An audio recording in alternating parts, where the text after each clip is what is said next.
Il imagine ses peintures et installations comme des miroirs de nos sociétés contemporaines et nous invite à réfléchir sur la violence qui nous traverse tous. L'artiste sénégalais Serigne Ibrahima Dieye est l'invité de ce nouveau numéro de À l'affiche. Bienvenue à tous et bonjour Serigne Ibrahima Dieye. Bonjour. Merci beaucoup d'être avec nous pour parler de Jungle Noir, qui est donc votre première exposition personnelle ici en Europe. Qu'est-ce que ça représente pour vous? Bon, ça me fait très plaisir d'exposer ici. Oui, avec la galerie Cécile Fakouri, que je remercie de passage aussi. Alors oui, c'est à voir justement jusqu'au 25 février dans cette galerie que vous avez mentionnée, Cécile Fakouri. On va commencer par se faire une idée de vos œuvres en images.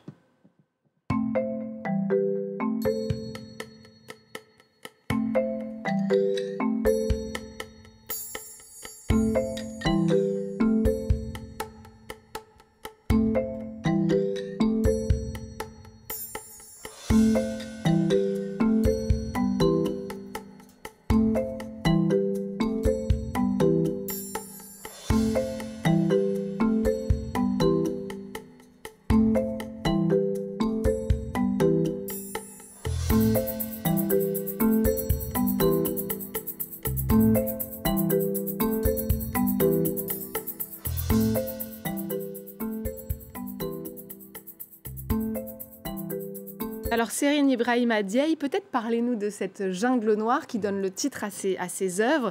On a vu des animaux un peu hybrides et mystérieux. Qu'est-ce que vous avez voulu nous raconter? En fait, Jungle Noir, c'est un sujet qui fait allusion à ce monde contemporain. Un monde où les plus forts mangent les plus faibles. Un monde où nos dirigeants volent en silence, tuent en silence. Ce monde où la compétence est remplacée par l'incompétence. Donc, en tant qu'artiste, je me suis dit que mon rôle, c'est d'être. En tant qu'artiste, je me dis que je suis un porteur de voix avant tout. Donc, c'est vraiment des choses qui sont à dénoncer. Et c'est un monde, Jungle Noir, c'est un monde qui est vraiment sombre et invisible, que j'essaie de rendre vraiment clair et visible, quoi. Alors vous venez du Sénégal, justement je crois que vous vous inspirez aussi de la situation politique en Afrique, racontez-nous. Oui, en fait Jungle Noir, le début de cette expo, l'idée de cette expo m'est venue au procès de Dadis Camara, les massacres du stade 28 septembre 2009. Donc Dadis Camara, l'ex-président du Guinée. L'ex-président du Guinée, oui. Il y avait plus de 150 morts et plus de 100 femmes qui ont été violées. Au Sénégal aussi, ce qui s'est passé au mois de mars, 14 personnes qui ont été abattues et toujours en silence. Donc c'est vraiment des choses qui me tenaient à cœur quand j'ai vu ces images et tout. Et en tant qu'artiste, je me disais que c'est des choses à dénoncer.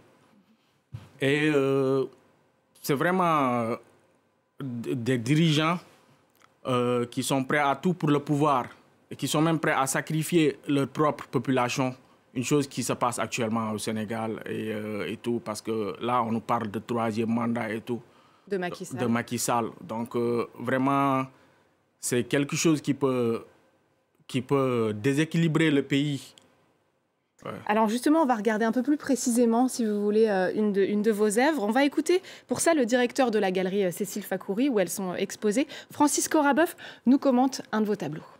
Cette actualité a nourri en fait Serigne pour la création de ces œuvres-là. Mais pourtant, les œuvres ne sont pas ultra violentes. Par exemple, quand on voit en fait ces personnages, ils ressemblent à des petits-enfants, mais ils ont également des armes. Et les armes, par contre, ne sont pas représentées de manière fidèle, en fait, avec ces petits points rouges qui viennent justement un peu décharger cette image de l'arme. Serigne dit toujours que ces œuvres sont des miroirs, en fait, qui servent aux visiteurs à réfléchir sur eux-mêmes. Donc à cette part de violence que chacun a en soi, ce côté un peu plus sombre. Alors Serigne, c'est vrai qu'il y a ce contraste entre violence et univers enfantin, ces couleurs vives avec ces armes. Vous cherchez à créer un trouble justement chez ceux qui regardent vos tableaux? En fait, mes œuvres, c'est vraiment des sujets qui n'épargnent personne et qui interpellent tout le monde. Donc, je fais souvent recours à la figure animale pour mieux parler de la brutalité et de l'inconscience de l'être humain. Donc, par ces actes inhumains, voilà. Et vous avez fait l'école des Beaux-Arts de Dakar. On va voir quelques images de vous dans votre atelier. Pourquoi est-ce que vous avez choisi la peinture comme moyen d'expression, même si vos œuvres mélangent aussi plusieurs médiums? Je dirais que je suis né artiste. Parce qu'un artiste, je dis souvent que c'est une chose qui est vraiment innée. J'ai fait l'école des Beaux-Arts de 2009 en 2013.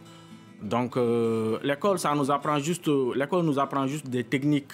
Donc, on est né artiste et après l'école aussi, on continue à être artiste.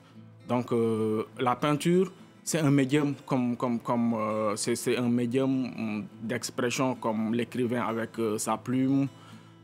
Et moi, j'utilise souvent le stylo bille au début, mais en ce moment, j'utilise le stylo avec de l'encre dedans. C'est ma plume pour dessiner le monde contemporain.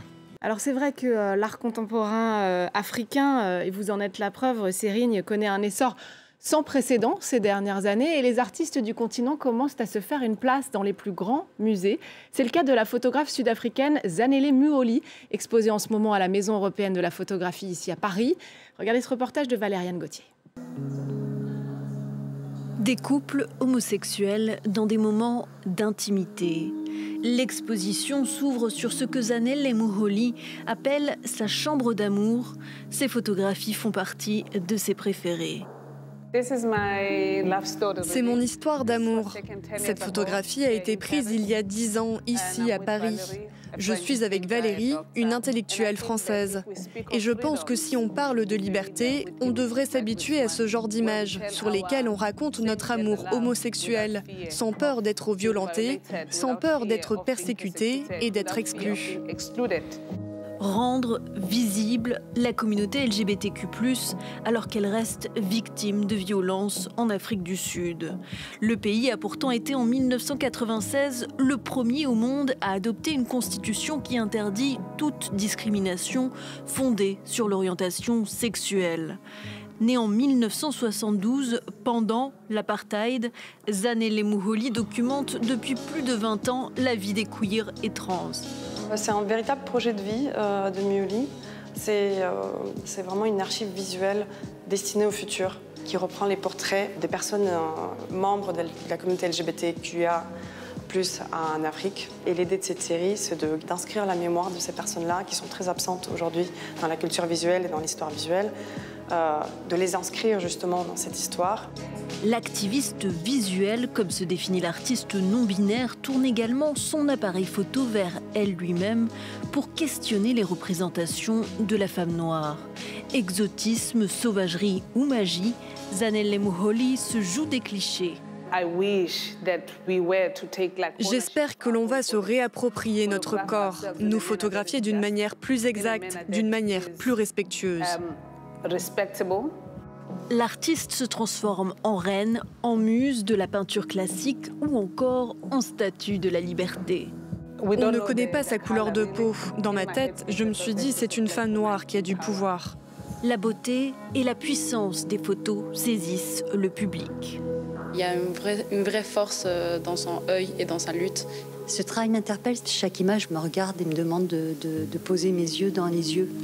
Poser un autre regard pour un monde plus tolérant et inclusif, l'objectif ultime de Zanele Muholi. Voilà, Zanele Muholi et son engagement pour la cause homosexuelle en Afrique. Serigne, pour vous, l'art est forcément politique. C'est aussi votre cas en tant qu'artiste engagé. Je dirais que chacun est libre de faire ce qu'il veut. Elle, son travail est puissant autant pour moi. Mais je ne peux pas m'y prononcer parce que avant tout, je suis musulman et tout. Donc, chacun est libre de faire ce qu'il veut. Chacun est libre de faire ce qu'il veut. Donc moi, en tant qu'artiste, je dirais que mon rôle est d'être là pour les sans-voix. J'essaie souvent de voir ce qui ne marche pas, comme j'ai tendance à dire que ma peinture, c'est un miroir un miroir où chacun peut voir sa propre reflet, mais un reflet qui est vraiment modifiable, changeable. Donc, c'est le comportement de l'être humain. En tout cas, vos tableaux invitent à la réflexion. On termine toujours nos émissions avec un coup de cœur culturel de nos invités. Évidemment, je crois que vous vouliez nous parler d'une exposition. C'est à voir en ce moment à la Fondation Louis Vuitton, c'est ça? Oui, voilà, c'est ça. C'est la vidéo de Lydia Ourahmane, oui. Ouais. C'est une vidéo qui m'a beaucoup marqué et ça m'a fait voyager aussi.